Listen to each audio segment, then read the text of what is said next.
Hi, my name is Campbell Wixted, and I'm an intern at the Museum of Childhood Ireland this summer. And my presentation is about Irish child labor from 1840 to 1860. So the period between 1840 and 1860 marks one of the most significant chapters in Irish industrial history, particularly in terms of the exploitation of child labor. And I'm going to be focusing on mining communities. So my presentation explores commission reports, census data, as well as interviews with laboring children to examine the conditions of child labor in Irish mines throughout the mid-19th century and the evolution to child labor. All right. So underpinning the entire background of mining operations in the UK and in Ireland was the power of coal and its importance to the British Industrial Revolution. So without the growth of coal and the growth of the coal industry, the British would not have been able to industrialize as quickly or as powerfully. So the abundance of coal allowed previously small manufacturers to centralize their operations and grow into large industrial operations. So many economic historians note that previous traditional industries, including flour milling and brewing beer, had become increasingly coal dependent by the end of the Industrial Revolution. So since the demand for coal rose exponentially, the number of collieries producing coal needed to grow as well. Collieries quadrupled from 1842 to 1856.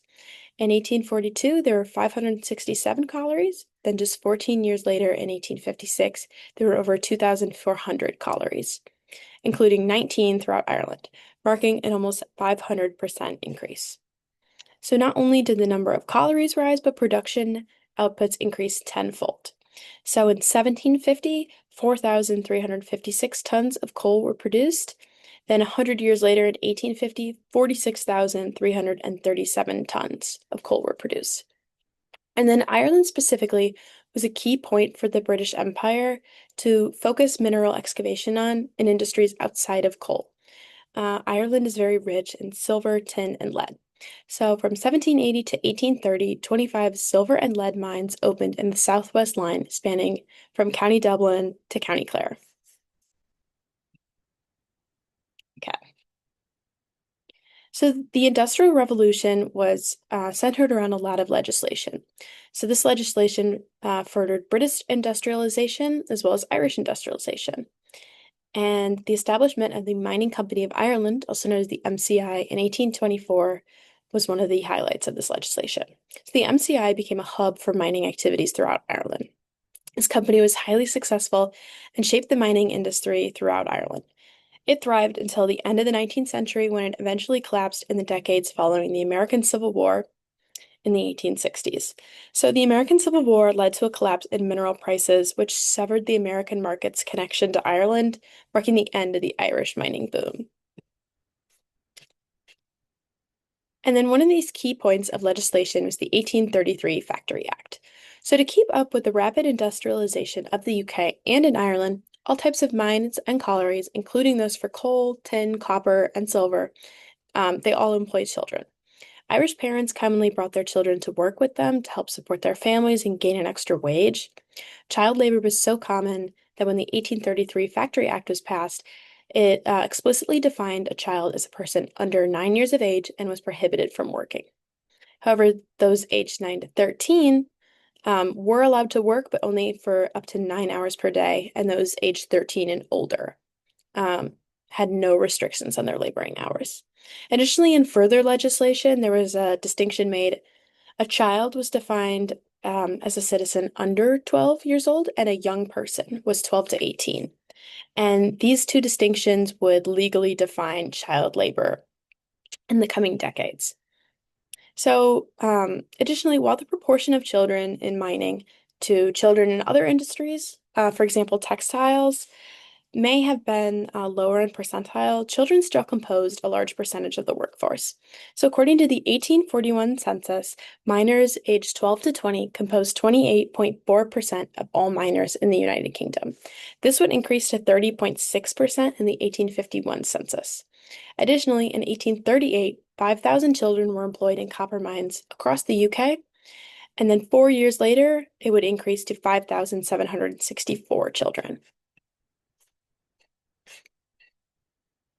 Right. So child labor proceeded as a norm throughout history, the unacceptance of which is relatively modern. However, during the Industrial Revolution, the middle of it, the Queen of England declared a commission to ensure the welfare of children in labor throughout the UK, as well as Ireland. So Parliament, when defending this commission, wrote, quote, "It was indeed notorious in many of these occupations, great numbers of children employed at very early ages." So the Queen's decree outlined the Commission's goals, stating its purpose of, quote, "the investigation of certain branches of infant labor and the labor of young persons." So this also confirms that distinction of child labor and then young persons labor. So the goals of this commission ensured compliance with the Factory Act of 1833 with those limits on laboring hours and laboring ages, but also extended beyond just legal ramifications. And also to, quote, "investigate the actual state and condition of such children and the effects of their employment on their morals and their health."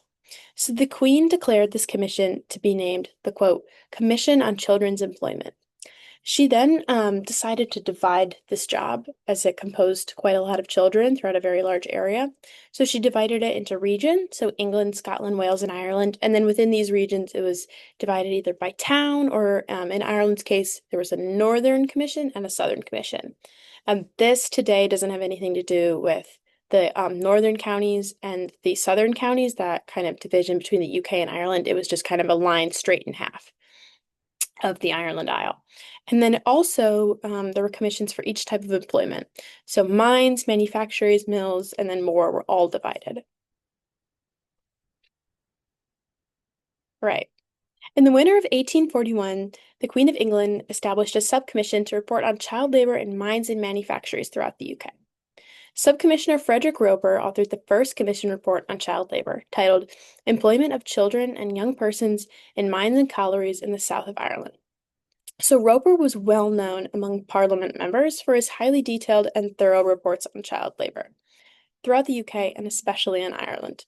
So Roper actually took the time to travel to each town within Southern Ireland with a mine or a colliery, and he reported on the conditions he observed by interviewing current children working in the mines as well as former child laborers, so current adults. In many instances, he ventured into the subsurface of the mine and kind of shadowed the child workers to really get a glimpse of their laboring conditions both above and below the mining tunnels. So Frederick Roper is best described as a, quote, "notably vigilant recorder of the conditions of employment in the south of Ireland." So Roper not only commented on the working conditions of children in the mines, but also during his interviews, he asked about their education, their family dynamics, and their just overall day-to-day life. Okay, so now diving into some of the mines of these children laborers, the first mine I'm going to be looking at is the Knockmahon copper mine. So within the mines of Ireland, children possessed a variety of jobs, from working on the surface of the mine to working in underground tunnels. Most children, so about half of the boys and all of the girls, worked on the surface of the mine. In this particular mine, Helen Hawk, a 12-year-old, has worked there for 2 years and states, "I've always worked at picking, which is picking out the pieces that have ore in them and throwing on one side the remainder."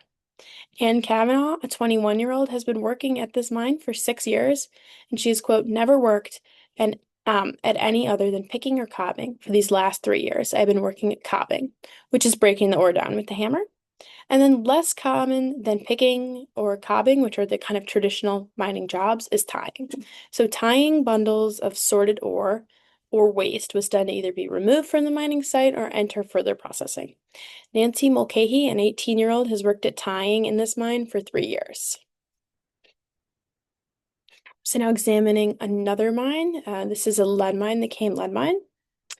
So in this mine, Bridget Cormerton states that she is, quote, 17 years of age and has been working here rather better than 3 years.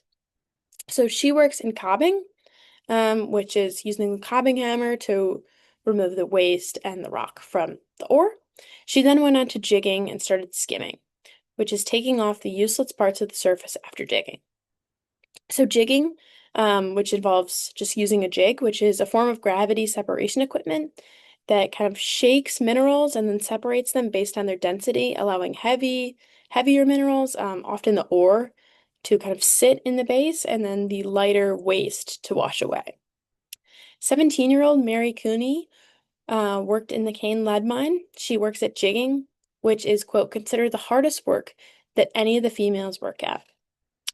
Also in this lead mine is James Matthews, a 14-year-old employee who has, quote, been working here for about 2 years at one of the washings, wheeling stuff to the washings. So Matthews works at both trunking, which is transporting the ore in wooden trunks and boxes, to the dressing floors or the water wheels, and then also washing, which is scrubbing the ore down to expose the rock. And then beyond some of these common tasks, some boys worked in more mechanical fields, including repairing equipment and building new machinery. John Dunn, a 17-year-old, has been working at this lead mine for 3 years. He started in cobbing and picking, like many of the child miners, and has now been, quote, working in the engine house, keeping the engine clean. All right.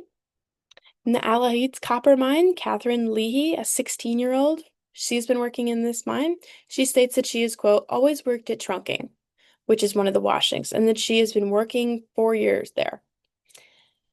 Catherine Foley, a 15-year-old, has been working at this mine for 3 years. She works at bucking, which is breaking smaller ore still smaller with a flat hammer.